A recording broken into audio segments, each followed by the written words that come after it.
जगद्गुरु नमो नमः। शंकरदेव नमो नमः। महाप्रभु नमो नमः। शंकरदेव नमो नमः। भगवान श्रीमंत शंकरदेवाय नमो नमः। नमो नमः। हरे प्रेम, हरे प्रेम।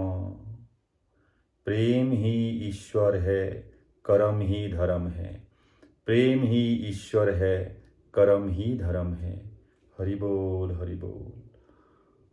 Love is God, work is worship. मैं एक ग्रंथ रचना किया था। वो ग्रंथ का नाम है भक्ति महातत्व। मेरा यह जो ग्रंथ है उसका नाम भक्ति महातत्व। ये एक जीवन दर्शन है। विज्ञान सम्मत रूप से मैंने ये ग्रंथ को रचना किया हूँ। इसमें आस्तिकता भी है और वास्तविकता भी है। विशेष करके आस्तिकता और नास्तिकता से ऊपर उठ के मैं वास्तविकता के तरफ ज़्यादा ध्यान दिया हूँ और ये प्रैक्टिकल रूप में, व्यवहारिक रूप में ये ग्रंथ रचना किया हूँ। जो भक्ति महातत्व ग्रंथ है, ये ग्रंथ का आज का जो अध्याय है वो अध्याय का नाम है कर्मफल प्राप्ति तत्व। कर्मफल प्राप्ति तत्व पद छंद का धुन में रचना किया हूँ। गुरुर्ब्रह्मा गुरुर्विष्णु गुरुदेव महेश्वर गुरु साक्षात् परब्रह्म तस्मै श्री गुरवे नमो नमः। नमो नमः। हरि बोल, हरि बोल, हरि बोल।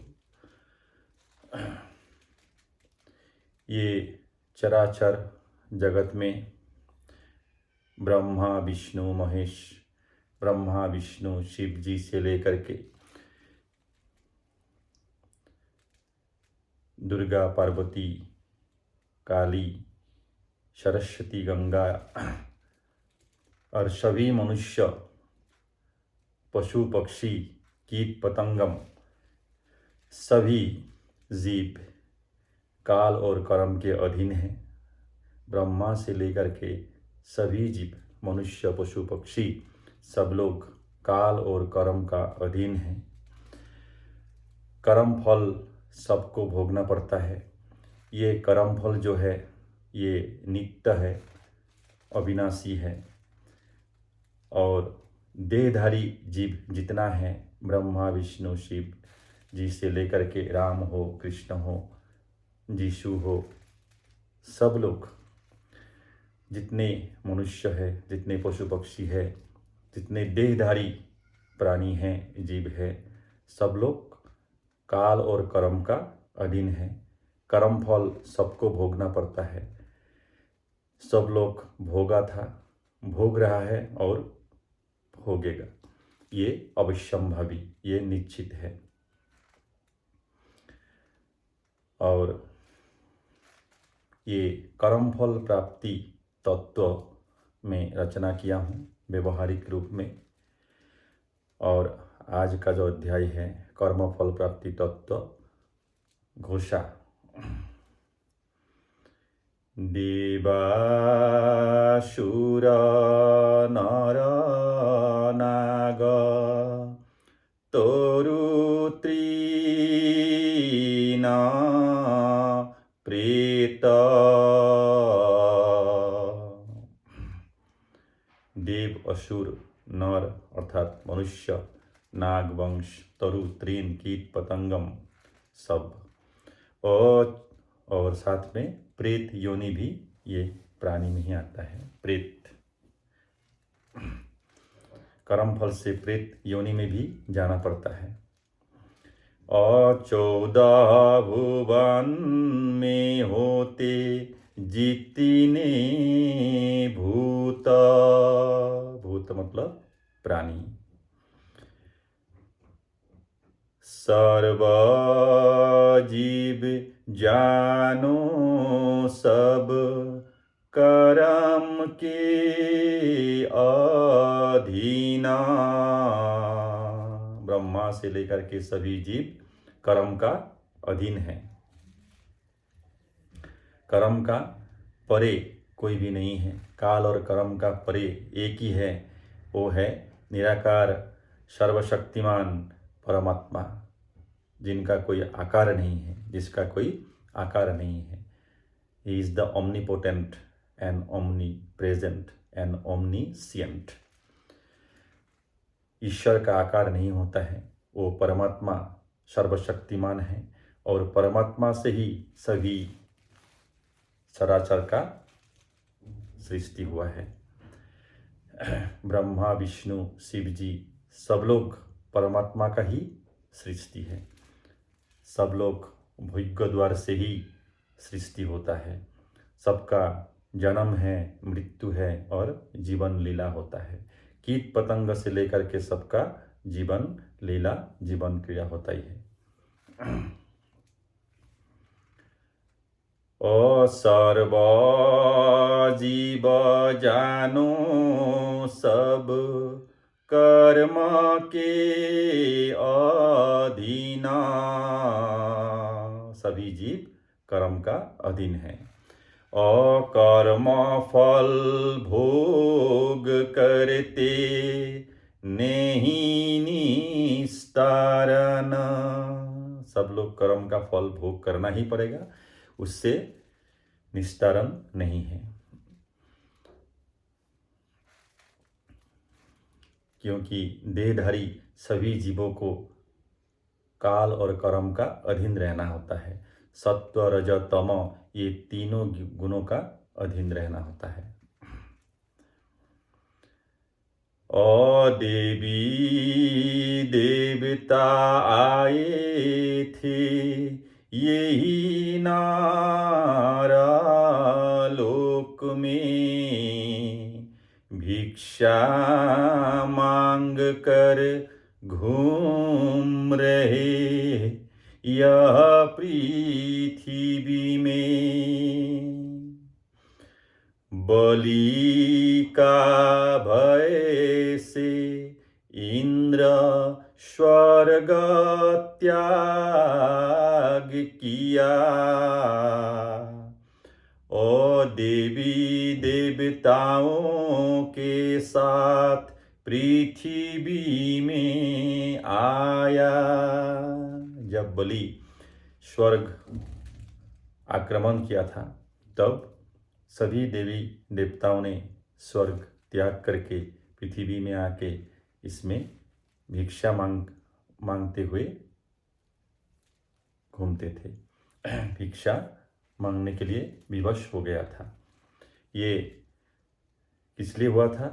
ये गुरु का अपमान हुआ था। देवी देवताओं ने, जब देवराज इंद्र ने देवगुरु बृहस्पति का अपमान किया था, तब देवी देवताओं का जो खराब दिन उन लोग का शुरू हो गया।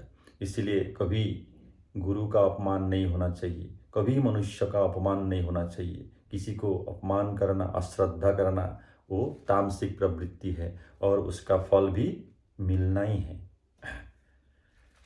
सभी को समान रूप में देखना चाहिए। कोई छुआछूत, जाति भेद, छुआछूत, वर्णभेद वो सब नहीं होना चाहिए।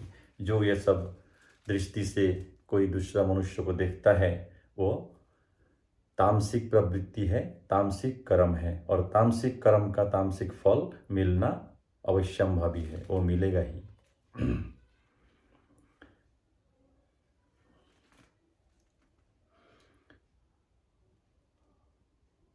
ओ देखो सर्वजन देवताओं का अवस्था, ओ अन्य जीवों का भी है यही है व्यवस्था। सभी के लिए प्रकृति का जो रूल है वो सबके लिए समान है। Every action has equal and opposite reaction. Every action has equal and opposite reaction. यथा कर्म तथा फलम, जैसी करनी ऐसी भरनी। अलग अलग भाषाओं में अलग अलग तरीके से कहा जाता है, लेकिन मूल भावना जो है वही है लॉ ऑफ कर्म। कर्म का जो सिद्धांत है, कर्म का जो सिद्धांत, वह कर्म का सिद्धांत सबके लिए समान होता है। ब्रह्मा से लेकर के कीट पतंग तक सब लोग कर्म का फल भोगना ही पड़ता है, और भोगा भी है। ब्रह्मा भी भोगा है, विष्णु भी भोगा है, राम कृष्ण जो भी हो, कोई भी उससे अछूता नहीं है। सब लोग कर्म का फल भोगना ही पड़ता है सब लोगों को, क्योंकि देहधारी जितने जीव है सब लोग काल और कर्म का अधीन होता है। लेकिन उत्तम, मध्यम और अधम प्रकृति के होते हैं।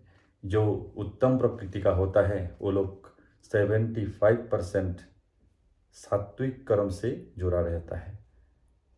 इसलिए उत्तम पुरुष, उत्तम नारी जो होता है, उन लोगों का स्तर बहुत ऊपर होता है। इसलिए वो लोग महापुरुष है, महिषी है, महिषी नारी है, महापुरुष है।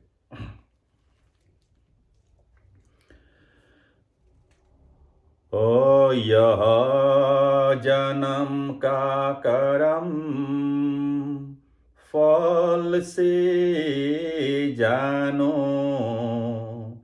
ईश्वर अगला जन्म में योनि प्राप्ति जानो। इस जन्म में जो कर्म किया है हम लोग, इसका फल अगला जन्म में भी भुगतना पड़ेगा, भोग करना पड़ेगा। पिछला जन्म में, जन्म जन्मांतरण में जितने हम लोग कर्म करके आए हैं, उसका प्लस माइनस रिकरिंग फिक्स्ड वो सब हो करके, प्लस माइनस हो करके हम लोग इस जन्म में भोग रहा है। कोई सुखी है, कोई दुखी है, कोई गरीब है, कोई अमीर है, कोई राज अट्टालिका में रहता है, कोई बहुत गरीब अवस्था है, दैन्य अवस्था है। और यह सब जो होता है, कोई बहुत बड़ा मानी यशस्वी होता है, किसी का मान होता नहीं है। ये सब जो है ये अपना अपना कर्म का फल है और इसको मानना पड़ेगा। That is the law of कर्म। कर्म का सिद्धांत है, अपना कर्म का ही फल मिलता है। जितना भागवत पाठ करने से भी, जितना गीता, बाइबल, कुरान अध्ययन करने से भी, जो भी परंपरा में रहने से भी, हिंदू, मुस्लिम, सिख, ईसाई, बौद्ध, जैन, कन्फ्यूशियन, पर्शियन, जितना परंपराएं हैं, जो भी परंपरा में रहने से भी अगर कर्म अच्छा नहीं होगा तब तो उसका उद्धार कभी नहीं होगा। सात्विक कर्म का सात्विक फल, राजसिक कर्म का राजसिक फल और तामसिक कर्म का तामसिक फल, ये है कर्म का सिद्धांत।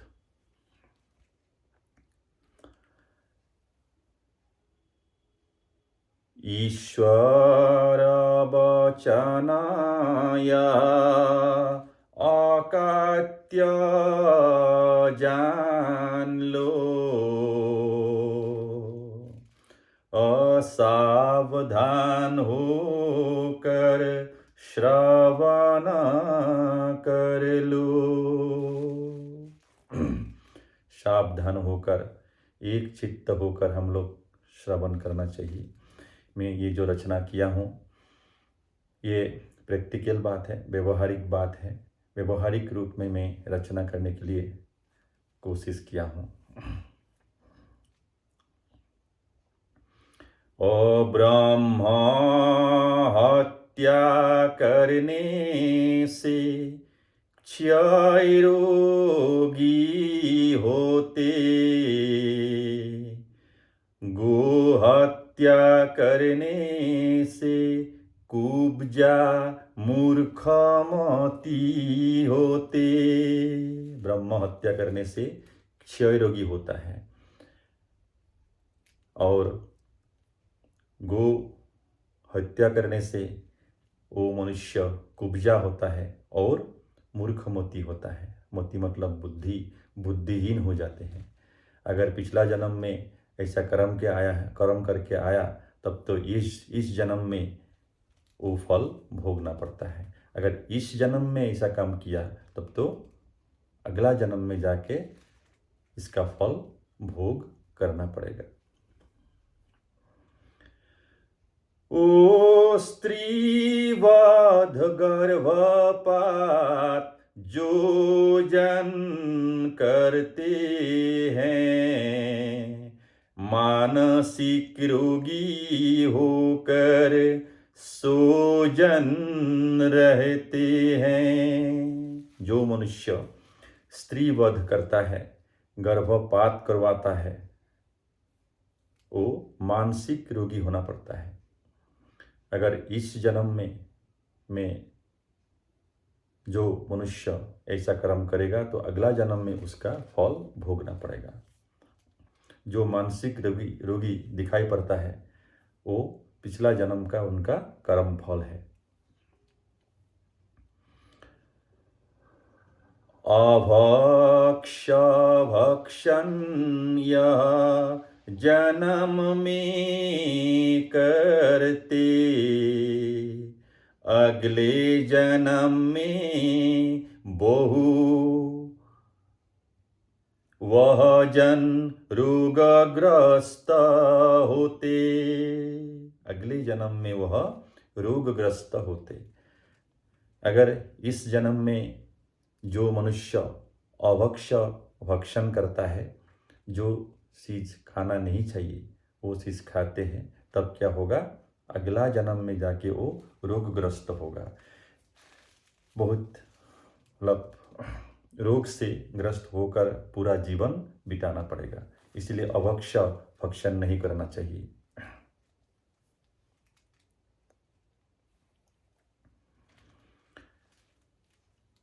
खाद्य जो होता है, आहार जो है, सात्विक, राजसिक, तामसिक, ये 3 प्रकार के होते हैं। और सात्विक प्रकृति का जो आहार है वो हम लोग ग्रहण करना चाहिए। राजसिक जो आहार है, मीट मछली और ज़्यादा नमक, वो सब तेल मसाला, वो सब राजसिक आहार में आता है।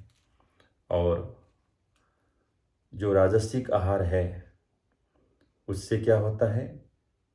वो राजसिक आहार भोग होता है और भोग से रोग का उत्पन्न होता है।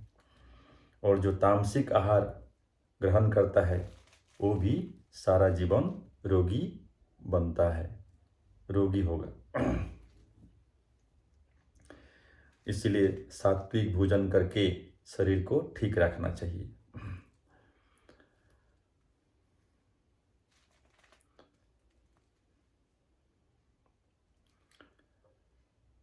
जो सात्विक आहार ग्रहण करता है, वो साक्षातम किम प्रमाणम, ये व्यवहारिक चीज है।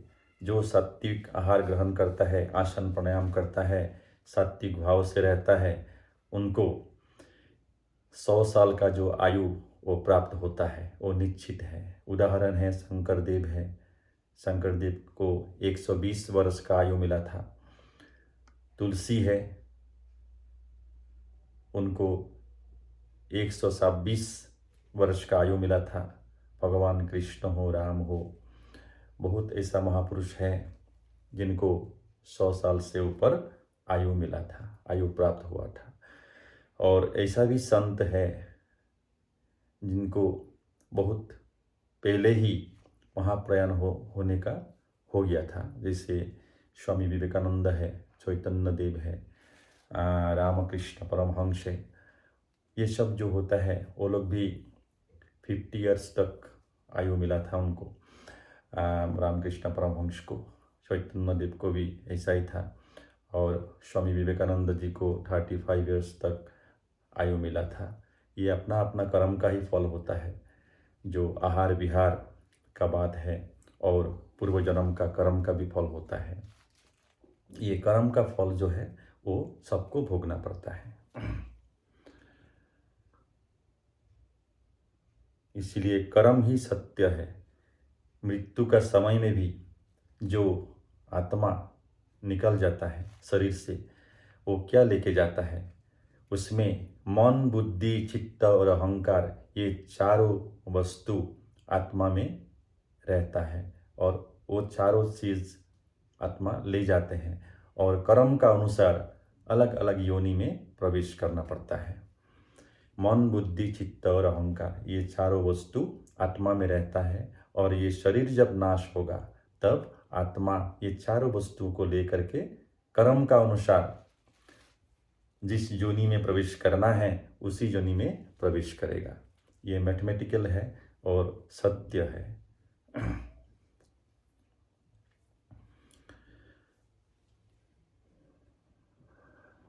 That is the law of karma.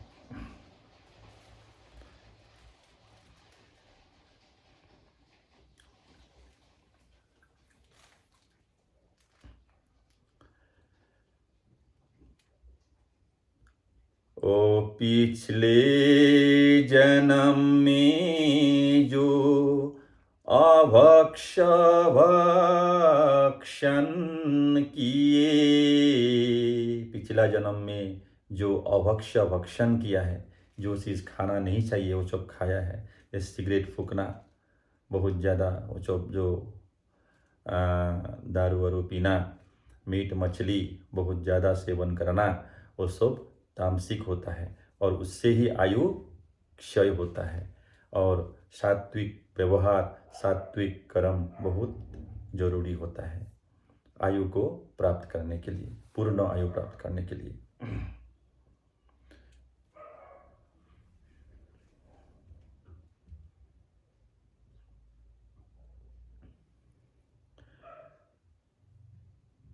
ओ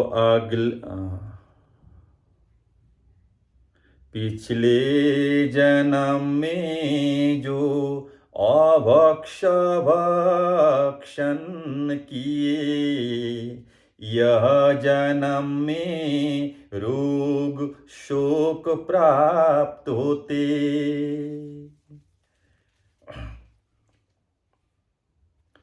पिछला जन्म में अगर अभक्ष भक्षण किया है तब तो इस जन्म में रोगी होना पड़ेगा, रोग शोक उसको छोड़ेगा नहीं। ये है कर्म का फल। ओ गुरु का अपमान जो जन करते, जो गुरु का अपमान करता है, गुरु का श्रद्धा करता है, ओ मिर्गी रोगी होकर कष्ट भोग करते। जो गुरु का अपमान करता है उसका क्या होगा? ओ मनुष्य अगला जन्म में जाके मिर्गी रोगी होगा, अर्थात एपिलेप्सी होगा। एपिलेप्सी रोग उसको कष्ट देगा। ओ मिथ्या साक्ष्य जो जन देते हैं जानो, सो जन मनारोगी होते हैं जानो। जो कोर्ट में जाके, जो मनुष्य कोर्ट में जाके मिथ्या साक्ष्य देता है, फॉल्स स्टेटमेंट देता है विटनेस बन करके, उसका क्या होता है हाल? अगर पिछला जन्म में मैं ऐसा किया तो इस साल इस जन्म में क्या होगा? वो मनुष्य मनोरोगी होगा, अर्थात मेंटल डिजीज होगा। ये नर्वस सिस्टम का डिजीज है, ये स्नायु तंत्र का डिजीज है, ये इसमें भोगना पड़ेगा।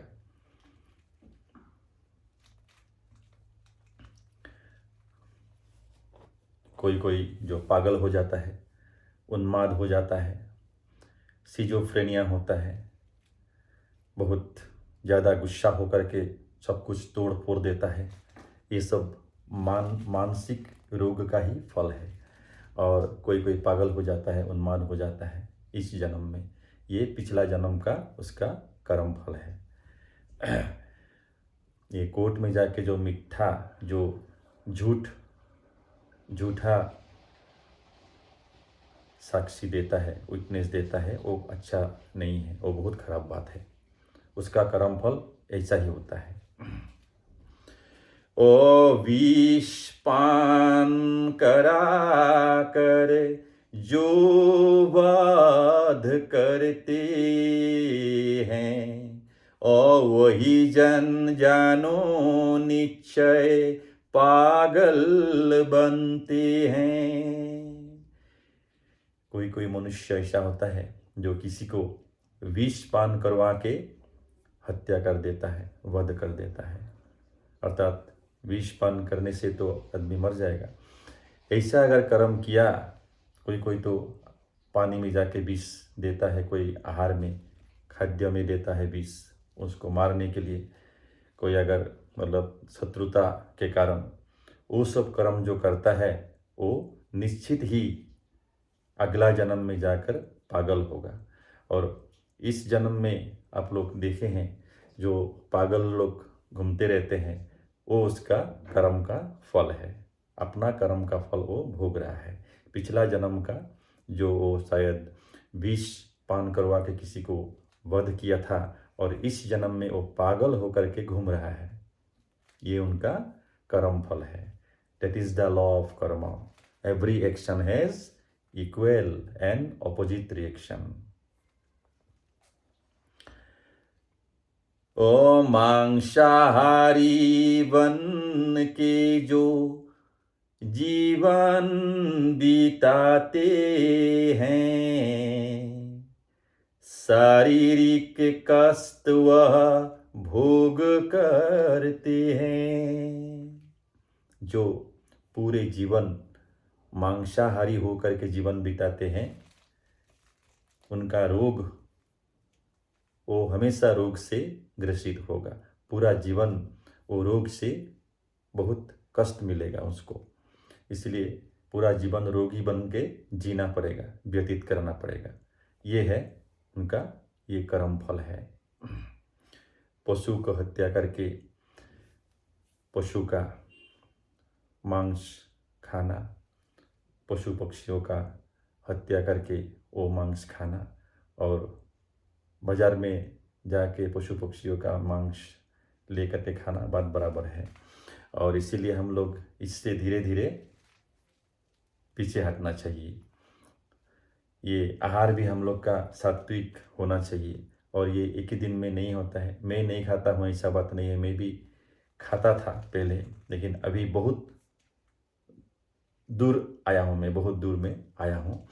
मैं मांसाहार करता नहीं, और मीट मछली से बहुत परहेज करता हूँ। पहले खाया था, लेकिन आजकल कभी कभी हो जाता है, लेकिन बहुत परहेज करता हूँ। और मैं कोशिश कर रहा हूँ कम्प्लीटली छोड़ने के लिए। मीट मछली भी मेरा कभी कभी 2-3 महीना में एक बार हो जाता है, और लेकिन पहले ऐसा नहीं था।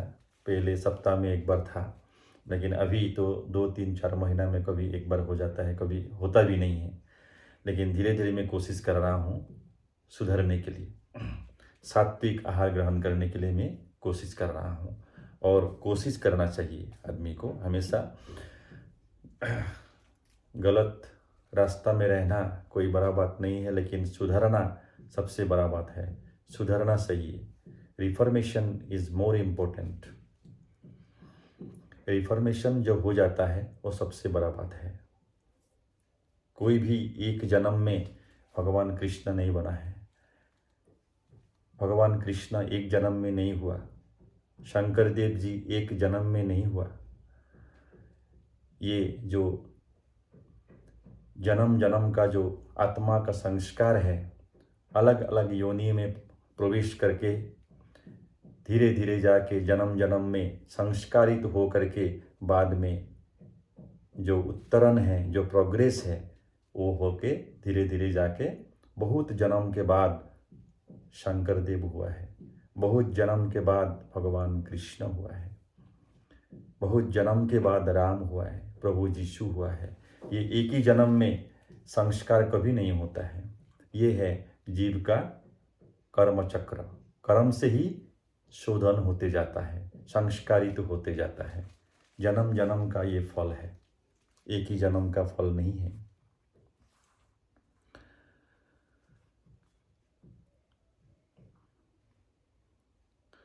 ओ फल पुष्प चुरा के जो पूजा करते हैं, अगला जन्म में वह बंदर बनते हैं।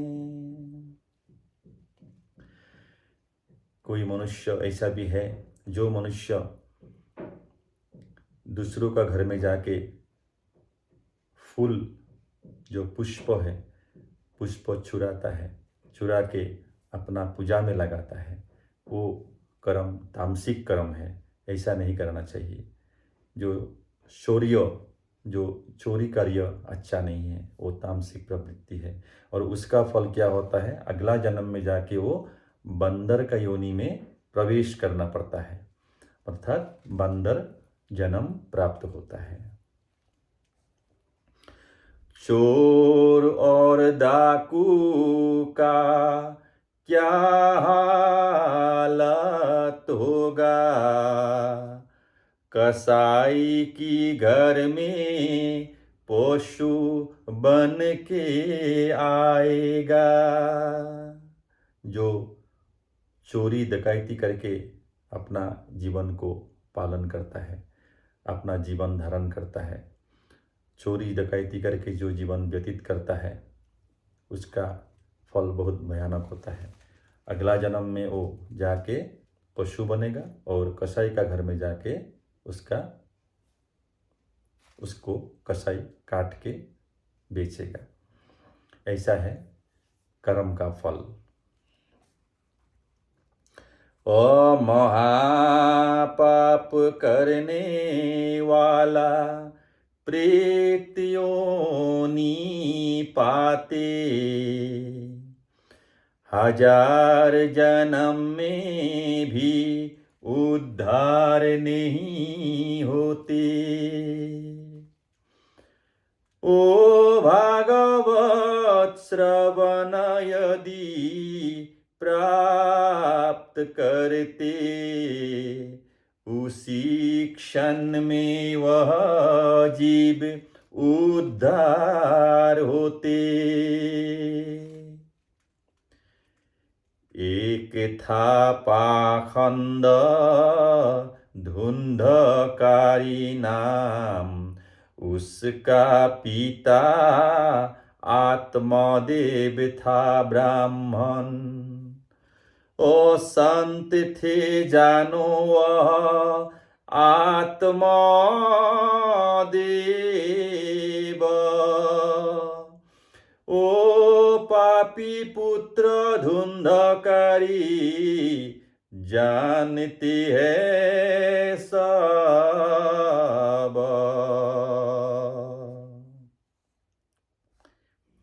एक धुंधकारी नामक एक मनुष्य था।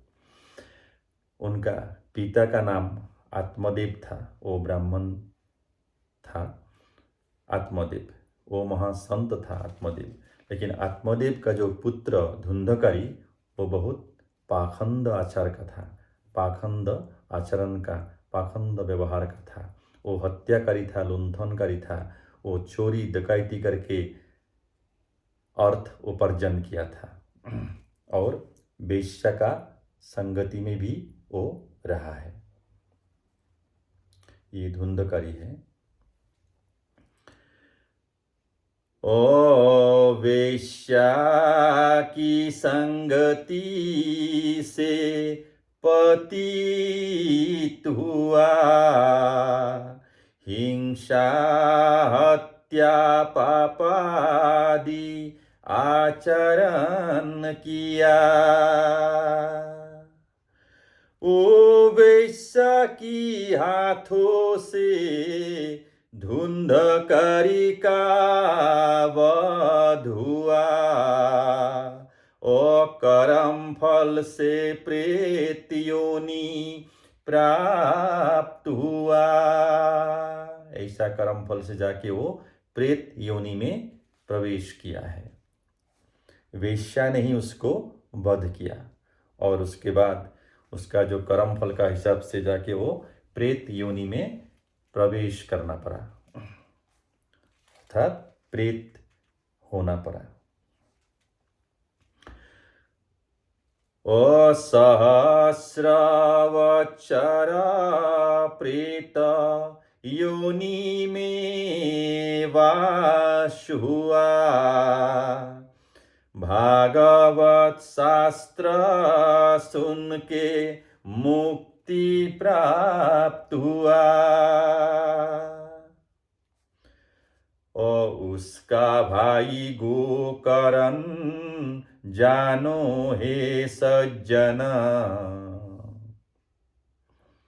ओ गोकर्ण ने किए थे भागवत का आयोजन, अधुंधकारी कथा को विराम देता हूँ, ओ कर्म फल कथा अब और कुछ कहता हूँ। गोकर्ण धुंधकारी का भाई था। वो गोकर्ण ने भागवत का आयोजन किया था। वो भागवत श्रवण करके ही धुंधकारी का जो आत्मा है उसका निस्तारण हुआ है, वो उद्धार हुआ है, पाप से मुक्ति हो गया। ओ माता पिता गुरु को जो हिंसा करते हैं, ओ भातृभग्नि के साथ जो द्वेष करते हैं, ओ सहस्र जन्म तक मातृगर्भ में नष्ट होते, ओ 1000 वर्ष तक ओ जन्म नहीं लेते।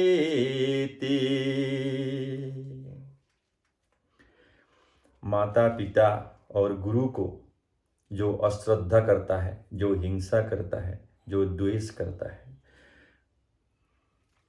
भातृभग्नि को जो द्वेष करता है, प्रेम भाव जो नहीं होता है, तब क्या है, इसका फल क्या होता है?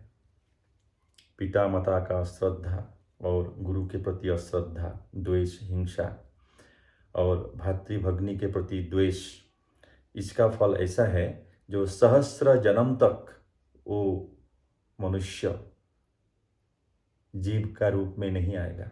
वो मातृगर्भ में आएगा, आकर के पुनः पुनः उसका गर्भपात होगा, एबॉर्शन होगा, मिसकैरेज होगा।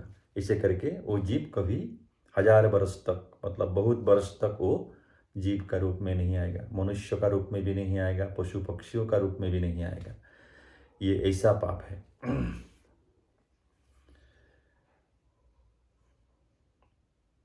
1000 वर्ष तक वो जन्म ले नहीं पाएगा।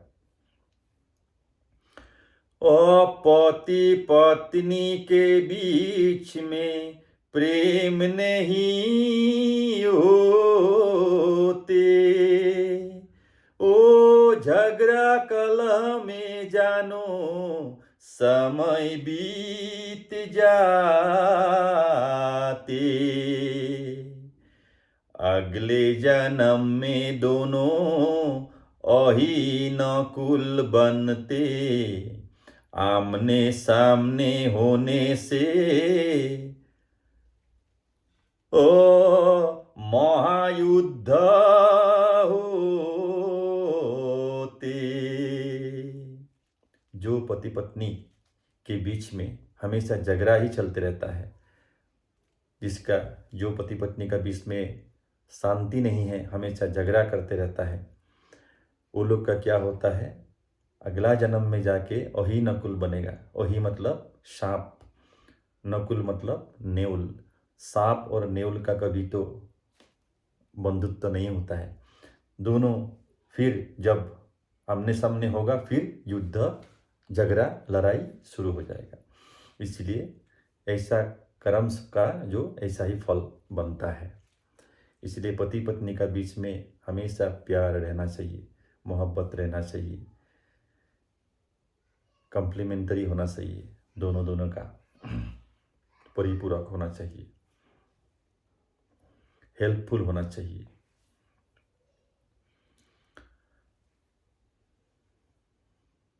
और दोनों का बीच में विश्वास रहना चाहिए, हमेशा आनंदित होना चाहिए।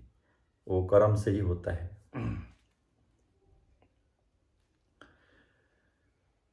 ओ पर्वत समान धन अर्जन करते, ओ किंचित किंचित जानो, ओ दान करते। अगले जन्म में उसका क्या होगा अवस्था, ओ सुनो एक मन उसका क्या होगा व्यवस्था।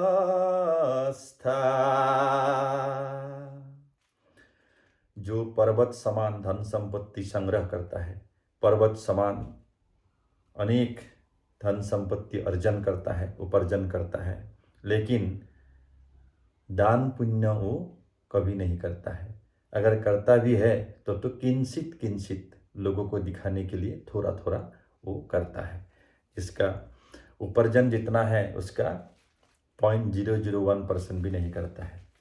ऐसा व्यक्ति का, ऐसा मनुष्य का क्या हाल होता है, उसका वो कर्म का फल क्या है, मैं रचना किया हूँ। सुनिए। ये मेरा अपना तपस्या है, ध्यान धारणा है। गुरु का कृपा से मेरा मन में जो आया है वो मैं रचना किया हूँ। ये अपना विश्लेषण है, अपना एनालिसिस है, मेरा सेल्फ एनालिसिस है। साथ में शास्त्र का भी बात इसमें है और अपना सेल्फ एनालिसिस भी है।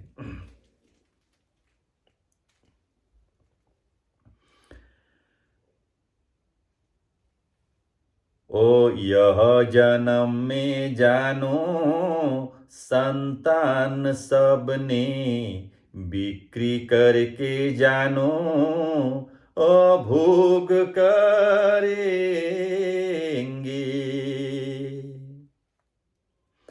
ओ संपत्ति को लेकर महाकलह होगा, ओ महाक्लेश प्राप्त करके जीवन बिताएगा।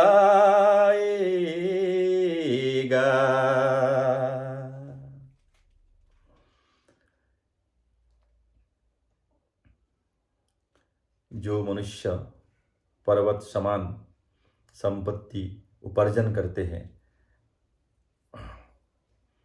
ऐसा माता पिता का जो संतान है वो लोग क्या करेगा, वो संपत्ति को धीरे धीरे सेल करते करते खत्म कर देगा, बिक्री करते करते खत्म कर देगा। क्योंकि वो अनीति से आया है, वो करप्शन का धन है, वो धन पवित्र धन नहीं है। सतमार्ग से वो धन आया नहीं है, कुमार्ग से आया है, इसलिए कुमार्ग से ही चला जाएगा। उसका गति भी ऐसा ही है, वो धन का भी गति ऐसा है। जो कुमार्ग से आने वाला धन कुमार्ग से ही जाता है, उसका नाश होता है, उसका कोई उपयोग नहीं होगा। अच्छा कर्म में उसका उपयोग कभी नहीं होता है। That is the law of कर्म।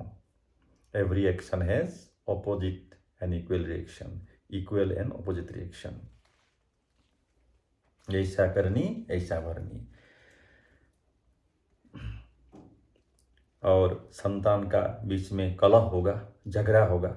कलह मतलब झगड़ा, द्वंद्व जो होता है। वो संपत्ति कभी रहेगा नहीं। अन्याय अनीति से, करप्शन से जो धन संग्रह किया जाता है, वो धन से सात्विक कर्म कभी नहीं होगा, राजसिक और तामसिक कर्म होगा, और वो धन का गति भी राजसिक और अल्टीमेटली जाके तामसिक गति होकर के उसका नाश होता है। अच्छा उसका जो उपयोग है वो कभी नहीं होगा, वो अच्छाई के लिए नहीं होगा, मंगल के लिए नहीं होगा, कुशल मंगल के लिए नहीं होगा, वो सर्वनाश के लिए होता है। उसका गति सर्वनाशी गति है।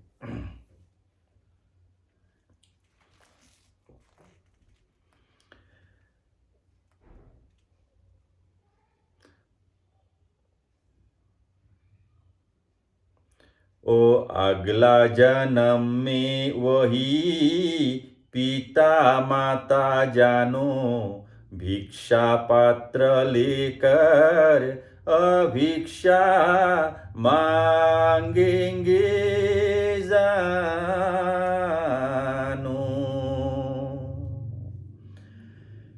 जो ऐसा मनुष्य है, वो जो पितृमातृ है, उनका जो कर्म फल है उसका कैसा होगा? जो पर्वत समान धन संग्रह कर लिया, संतान लोग भी सब सेल करके बिक्री करके ख़त्म कर दिया, और वो पिता माता जब मृत्यु होगा, बाद में दोनों अगला जन्म में जाके क्या होगा? वो भिक्षा पात्र लेकर के सब में घूमते फिरते रहना पड़ेगा, क्योंकि वो पूर्व जन्म का उसका कर्म फल है, और इस जन्म का अगला जन्म में ऐसा होगा, वो कर्म फल भोगना ही पड़ता है। बाद में वो भिक्षा पात्र लेकर के घूमते फिरते रहना पड़ेगा, क्योंकि अनीति से पर्वत समान धन संग्रह किया, और वो धन अपना के लिए भी काम नहीं आएगा और संतान के लिए भी काम नहीं आएगा। जो काम आएगा वो रोग पैदा करेगा, शोक पैदा करता है, आनंद पैदा वो नहीं करता है, आनंद उत्पन्न नहीं होता है। जेनरेशन बाय जेनरेशन वो अमंगल होते जाएगा, सर्वनाश होते जाएगा। ये है कर्म का फल।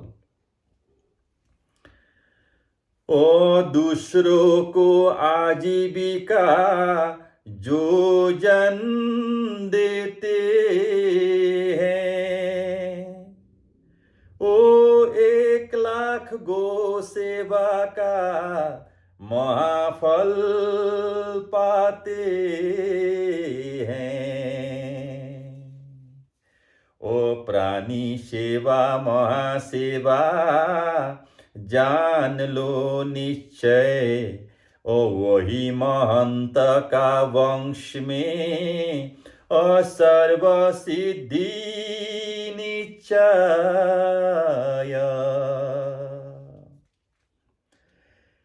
जो दूसरों को आजीविका अर्थात इनकम सोर्स देता है, अगर कोई किसी को छोटा मोटा भी अगर नौकरी दे दिया, छोटा मोटा इनकम का सोर्स दे दिया, वो बहुत बड़ा पुण्य है, बहुत बड़ा पुण्य। और वो पुण्य का फल कैसा है? 1,00,000 गौ सेवा का समान महाफल मिलता है। इसीलिए कहा जाता है सेवा ही परमो धर्म, दानम महापुण्यम, दान पुण्यम महापुण्यम। जो दान है वो महापुण्य है, और सेवा परम धर्म है।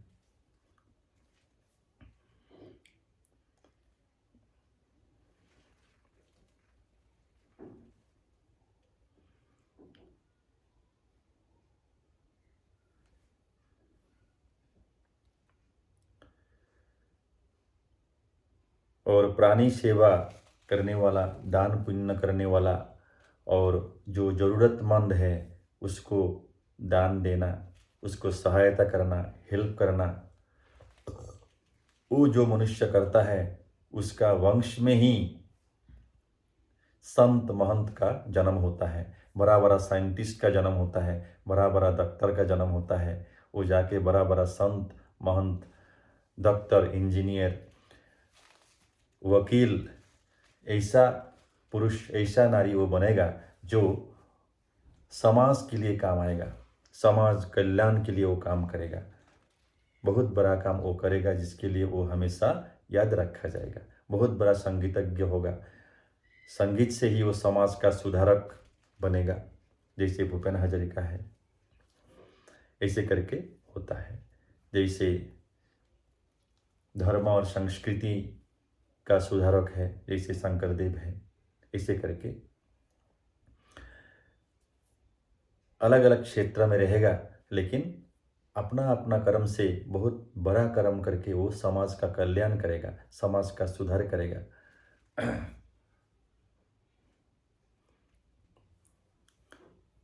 ऐसा वंश में वैसा ही संतान का जन्म होता है।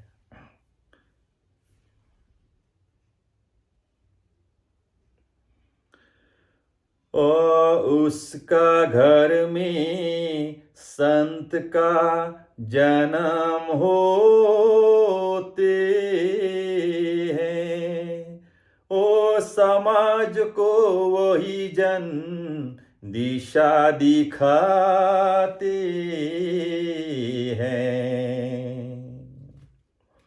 और दूसरों का पेट पर लात जो मारते हैं, और उसी महापाप से निस्तारण नहीं होते हैं। दूसरों का पेट में जो लात मारता है वो बहुत बड़ा पाप है, वो महापाप है। उस पाप से कभी निस्तारण नहीं होता है। और पशु पक्षी योनियों में भ्रमण करते हैं, ओ अनेक कष्ट भोगते महा दुखी होते हैं। ओ जिस समय पाप पुण्य बराबर होते हैं, ओ नरलोक में साधारण मनुष्य बन के आते हैं। अगर इस जन्म में मान लीजिए एक मनुष्य का इस जन्म में पाप और पुण्य बराबर हो गया, तब अगला जन्म में जाके वो साधारण मनुष्य की तरह जन्म लेगा, साधारण मनुष्य बनेगा। अगर 75% इस जन्म में सात्विक कर्म किया है, बाकी 25% राजसिक और तामसिक कर्म है, तो वो अगला जन्म में जाके बहुत बड़ा वो उत्तम मनुष्य बनेगा। जो सात्विक, तामसिक और राजसिक तीनों कर्म को किया है बराबर रूप में, वो साधारण मनुष्य अर्थात वो मध्यम कैटेगरी का मनुष्य बनता है, वो पुरुष हो नारी हो। और जो मनुष्य तामसिक कर्म और राजसिक कर्म किया है, ज़्यादा तामसिक राजसिक कम और सात्विक और कम जो किया है, वो अधम मनुष्य का रूप में जन्म लेता है। ये है कर्म फल। सात्विक कर्म का सात्विक फल, राजसिक कर्म का राजसिक फल और तामसिक कर्म का तामसिक फल। अगर ज़्यादा तामसिक कर्म इस जन्म में किया तो अधम पुरुष, अधम मनुष्य का रूप में जन्म लेना पड़ेगा अगला जन्म में। ज़्यादा अगर सात्विक कर्म हो गया तो उत्तम मनुष्य का रूप में जन्म लेगा। इसीलिए सात्विक कर्म ज़्यादा होना चाहिए, राजसिक और तामसिक कर्म कम होना चाहिए। क्योंकि सात्विक, राजसिक, तामसिक ये तीनों कर्म सब लोगों को करना पड़ता है, लेकिन कमोबेश। इसीलिए सात्विक कर्म ज़्यादा करने के लिए कोशिश करना चाहिए, राजसिक और तामसिक कम होना चाहिए। हम लोग जो रात में सोते हैं वो भी एक तामसिक कर्म है, लेकिन वो जरूरी है। लेकिन अगर हम लोग किसी का अन्याय करता है, किसी के प्रति द्वेष करता है, हिंसा करता है, वो तामसिक प्रवृत्ति है और तामसिक कर्म है। और वो तामसिक कर्म का तामसिक गति का रूप में अगला जन्म में जाकर के अधम पुरुष, अधम मनुष्य का रूप में जन्म लेना पड़ता है। अधम पुरुष, अधम नारी, जो भी हो। ओ सुनो सब ज्ञानी जनों, मेरा यह वचना, ओ जितने हैं कर्म कांड, ओ सात्विक फलहीना,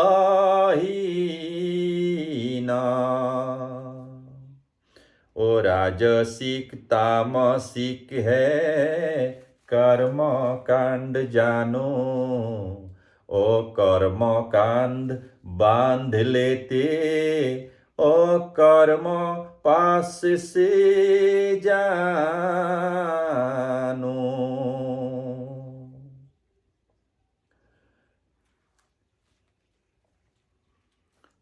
ओ दुख सुख भोग करते अनेक योनियों में, ओ अधिक दुख होते जानो निश्चित है। ओ हरि नाम कर्म दोष नाशन करते हैं, कर्म कांड कर्म दोष वृद्धि करते हैं। हरि नाम, ये कलयुग में हरि नाम उत्तम है और सात्विक है। और कर्मकांड जो है वो राजसिक है और कोई कोई तामसिक भी होता है, ज़्यादातर राजसिक ही होता है।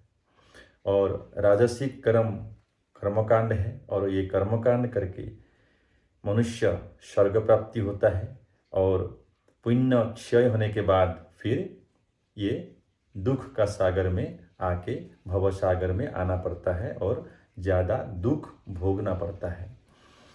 और इस जन्म में रह करके भी जो कर्मकांड है वो कर्मकांड दुख उत्पन्न करता है। और हरिनाम क्या है? वो शब्द ब्रह्म है। शब्द एक एनर्जी है, वो शक्ति है। एनर्जी जो है it cannot be destroyed, it can be converted from one form to another form. एक अवस्था से दूसरा अवस्था तक जो शक्ति है उसको कन्वर्ट कर सकता है, लेकिन उसको नाश नहीं कर सकता है। ये है शक्ति का जो महत्व है ये है। और ये शब्द जो है ब्रह्म है, बहुत बड़ा एक शक्ति है। और ये शब्द ब्रह्म का आराधना, शब्द ब्रह्म का जो उपासना है, ये शब्द ब्रह्म से हम लोगों का जो ये पिंड है, जो शरीर है, ये शरीर में बहुत कुछ परिवर्तन होता है।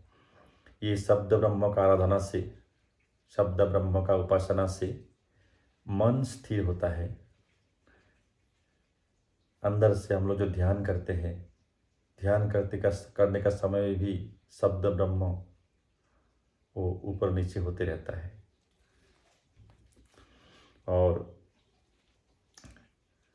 ये मन जब स्थिर होगा तब हम लोग का शरीर में, ये मानव शरीर में endocrine system, circulatory system, musculoskeletal system, nervous system जितना है, अंदर में जितना इंटरनल ऑर्गन्स है, सब कुछ स्थिर रहता है, सब कुछ बैलेंस रहता है। और मन जब स्थिर होता है तब तन मन वचन भी स्थिर रहता है और निरोगी रहता है। ये काया, ये शरीर निरोगी रहेगा। और निरोगी मन जिसका पास है वो ही निरोगी काया का अधिकारी होता है। इसलिए मन को स्थिर रखना चाहिए और मन को हमेशा आनंदित रखना चाहिए। तब शरीर में रोग का वास कभी नहीं होता है। सर्वपंथ समभाव, सबके प्रति समान रूप से देखना चाहिए, सबके प्रति समान रूप से व्यवहार होना चाहिए। प्रेम, अहिंसा, दया, क्षमा मन में रखना चाहिए और उसी प्रकार व्यवहार भी होना चाहिए। उसी को बोलता है सात्विक व्यवहार, सात्विक कर्म। और सात्विक कर्म जो करता है उसका तन मन वचन स्वस्थ रहता है।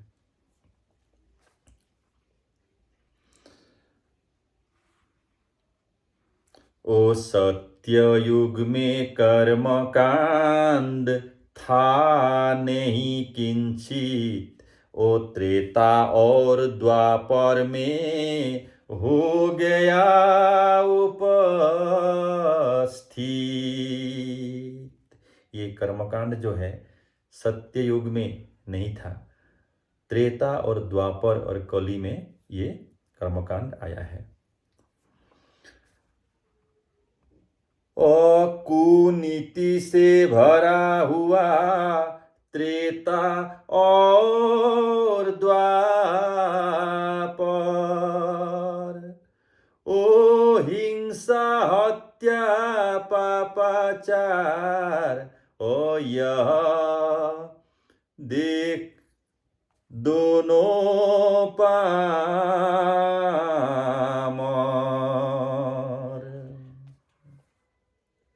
ये देखो पामर।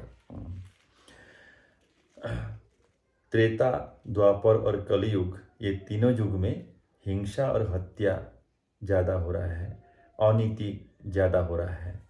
त्रेता द्वापर में युद्ध हुआ था,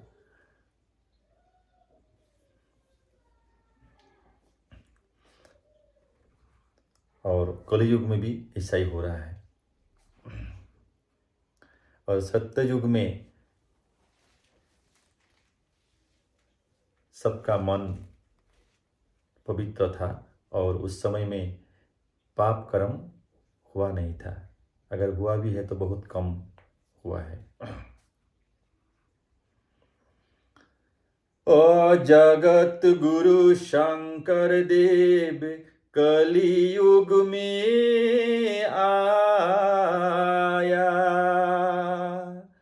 ओ एक शरण हरि नाम जगत को दिया।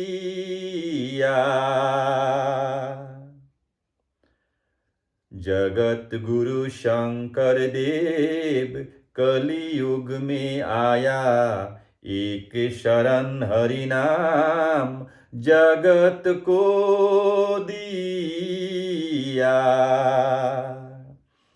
श्रीमंत शंकर देव में ले लो शरण, ओ हरि नाम जप कर सब हो जाओ तारन।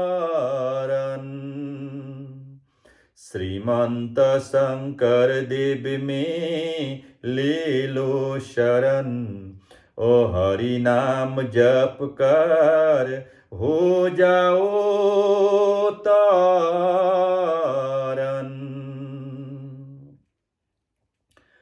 कली भय से जानो धर्म माना, ओ हरि नाम में जानो ले लिया शरण।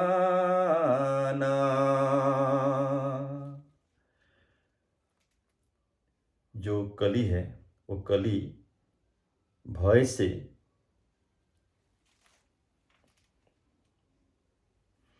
जो कली का भय से धर्म आकर के ये कलयुग में एक शरण हरिनाम में शरण लिया है, अर्थात शब्द ब्रह्म में शरण लिया है। धर्म खुद आकर कली का भय से क्या हुआ, वो एक शरण हरिनाम में शरण लिया है। इसीलिए कलयुग में हरिनाम आधारा, हरिनाम ही प्रधान माना गया है। हरिनाम से ही उद्धार होता है, हरिनाम से ही सात्विक फल मिलता है। बाकी जो है सब राजसिक और तामसिक फल प्राप्ति होता है। ओ हरे प्रेम हरे प्रेम, हरे प्रेम हरे, हरे प्रेम हरे प्रेम, हरे प्रेम हरे।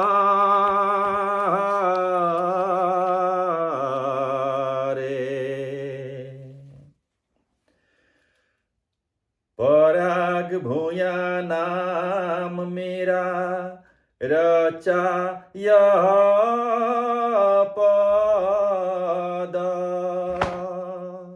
ओ त्याग करो सर्वजना नाशकारी मद। पराग भूया नाम मेरा रचाय पद, त्याग करो सर्वजन अनाशकारी मद। मद मतलब अहंकार, अहंकार को त्याग करना है। हरि बोल हरि बोल हरि बोल, हरे प्रेम हरे प्रेम हरे प्रेम। जय गुरु शंकर सर्वगुणाकर, जा केरी नाही केउ पाम, तुहारी शरण को रेणु हतकोटी, बारेक करहु प्रणाम, बारेक करहु प्रणाम। दरखित हुंदर गौर कलेबर, जैसन हुर परकाख, सकल सभासद रंजन जाकेरी, दरखने पाप विनाश, दरखने पाप विनाश। जय गुरु शंकर, जय गुरु शंकर।